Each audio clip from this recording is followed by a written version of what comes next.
The Bureau of Economic Analysis says GDP, the nation's output of goods and services, expanded at a rate of 4.3% over the third quarter, and that is far higher than the 3% expected. Bankrate's senior industry analyst, Ted Rossman, joins me now to talk more about this. Hey there, welcome back. So what do you make of these numbers, and how does this complicate the Fed's decision-making when it comes to rates? Yeah, the Fed has been cutting rates to stimulate the economy, shore up the job market.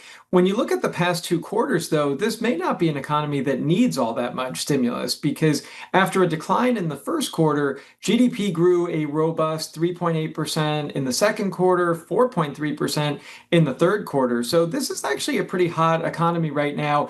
I would say that it's not a normal economy, just in the sense that we are still seeing some tariff effects here where exports are going up, imports are going down. That actually has a positive take on GDP, even though prices are still too high for many people's liking, and tariffs could be making that worse.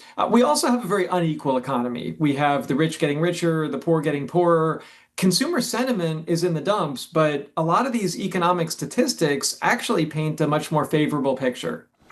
And Ted, stocks are down following the announcement. What impact did this news have on Wall Street?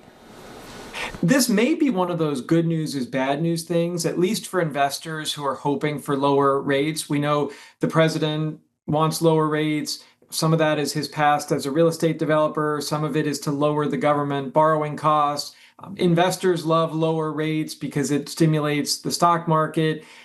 If the economy is doing better than many thought, and that appears to be the case, maybe the Fed's not going to be in a rush to cut any further. So it's really kind of an interest rate, economic growth kind of story. Now, remember, this year in 2025, the Fed stood pat for about 9 months, and then the interest rate cuts were all very backloaded. We may actually see a similar phenomenon in 2026. I do think more rate cuts are coming.